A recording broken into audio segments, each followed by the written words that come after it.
Welcome to the video, and I want to start by thanking all of you that have been following the channel, subscribing, commenting. So today what I'm going to bring into the table is parameter locks. And for you guys that don't know what parameter lock is, it's a feature that comes with machines such as the Digitact, the Octatrack. These are machines from Electron, and they're the ones that came up with the concept of locking parameters to a specific node or to a specific trigger. And there is a function in the MPC which resembles parameter locks. And let me try to explain to some of you who might not know what parameter lock is. Let's have a look at the grid. I have this loop right here.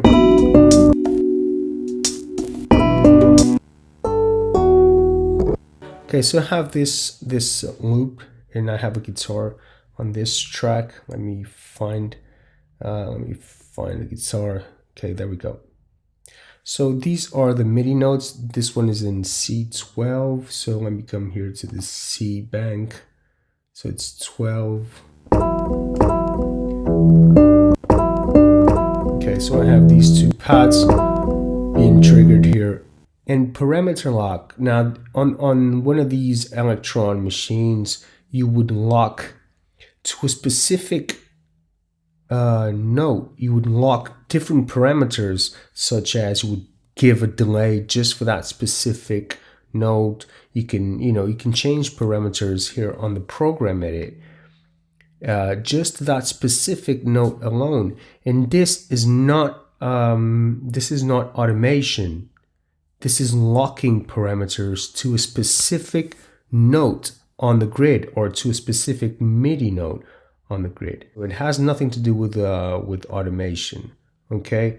And this is an Electron workflow, and it's a very amazing workflow because you don't need to affect the entire pad. Thinking on an MPC perspective, you will not need to edit the entire pad. So I have this note right here, but on the second hit, I want it to be a bit different. I want it to have different parameters. There's a way of doing it by automating parameters, or by copying the pad to a different pad and then giving different parameters to that pad.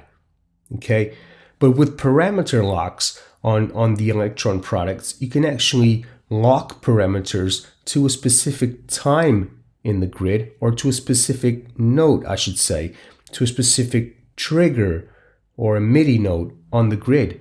And that's what parameter lock is. It's locking parameters to a specific node or trigger on the grid. And how can you do that on the MPC? Well, very easily. I've shown this in the previous video, but I didn't actually emphasize it as a lock, as a parameter lock. I didn't emphasize it that way. But it is, in any case, it is a parameter lock. So what you need to do is go to... And another thing here, so when you choose a note, it will appear on other screens of the MPC. Okay, so if you tap on that note there, and if you go to the menu, list, edit, that's the note that's highlighted. That's the one that we just touched, and you can play it. Okay, and this, if you want to jump into between other screens on the MPC, that's the pad that will be highlighted on the next screen. So that's a useful tip. So now we have the step edit screen, and this is quite recent to the MPC. Well, it has been. The step editor has been on the MPC from the beginning of times.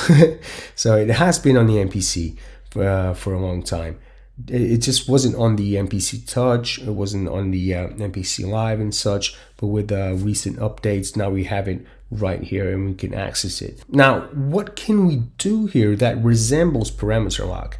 And that's this function right here, which is the mod type, which means that for, so we have, you can see the notes right there. So it's C12, C11, C12, C11. If you go to the grid view, you can see C12 is the one that's been triggered first, then C11, C12, C11.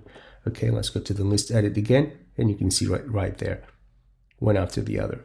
Now, what we can say is that for that specific note right there, let me solo the track. Actually, what I'm going to do, I'm going to double the sequence. So I'm going to double the length. Okay, let's go to the grid view again. Okay, so now we have that repetition once again. Let's just select that node again. And for that node, I want to give it a different value. And that's parameter lock. It's to go into a specific trigger or a specific node and give it different values. So let's go into the menu. Again, because I've already touched on the node, it will appear highlighted on the list edit. There we go. That's the one.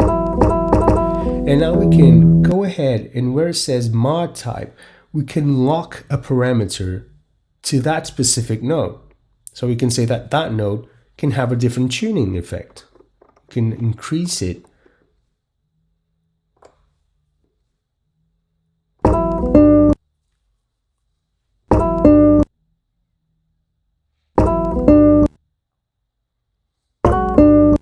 This is not automating. So if you go to, so this is the tuning.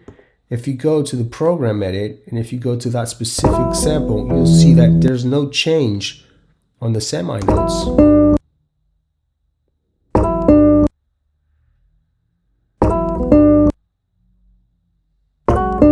Okay, you didn't see the semi move there. Now, if you wanted to automate it, you would just put this into right and change the value, and that would automate it. But you know, I really prefer to have parameter locking and not use automation. Automation can sometimes get in the way of production. It's just easier to have parameter locks if we have that function available, which we do have. It's just very primitive.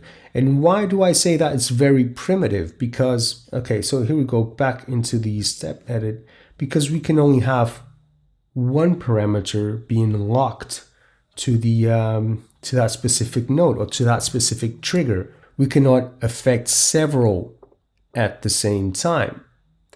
So we can only say, okay, for this specific node here, I'm going to lock it to a different tuning, or I'm going to lock it to a different cutoff point, or to a different, so we have several parameters that we can lock this this node to. We have several things here: levels, attacks, decays.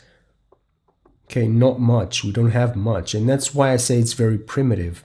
And at the same time, you can only affect one parameter at a time. So you either choose tuning, but if you change it to cutoff, the tuning goes away. So you can only have one parameter at a time. And this is parameter locking. Without doubt, you're locking a specific node on the grid to different values. I think this is really good in the state that it's in to use for ghost nodes. Or you can use it for whatever really you want, but it's very useful for ghost nodes. So if you have those ghost nodes going about, you can give it a cutoff. You know, just make it, you know, change that high pass sound of the sound. Just cut it down a little bit because it's a ghost node, or maybe give it a different attack. You have these options here for ghost nodes because you can only give one parameter per trigger per MIDI node. You cannot do much, and I think this is something that Akai, and this is one of the reasons why I'm making the video as well, it's because I think Akai should really pay attention to this, because there's a lot in this screen that can be upgraded to make it a you know, revolutionary screen for the MPC. So just instead of just having one, having multiple, or not having, you know, just have the resonance have a value, and if you change to another parameter, the resonance will still trigger that value that is set. So have it set from 0 to 127, being 0 nothing, no trigger, and being 127 the maximum. So, you know, instead of just having one per node, just have several, and have more than just these ones. Have like sends and all the actual parameters they have available in the program. So very, very primitive, but indeed we do have parameter locks on the MPC. It's just, you know, it's fairly You can only lock one parameter, and we are limited to parameters as well. In a request to Akai to let them know that this feature here is very powerful and we do want it to see it improved. We do want this to be improved, to be updated, upgraded, to have more functionality than it already has. So that's it. And that's what I wanted to show you guys. Thank you for watching. And thank you for subscribing and following the channel, supporting the channel. I really, really appreciate that. Thank you very much. If you do have questions about anything on the MPC, leave them down below. I will be bringing more videos in the future. And I'll see you on the next one then. Thank you very much.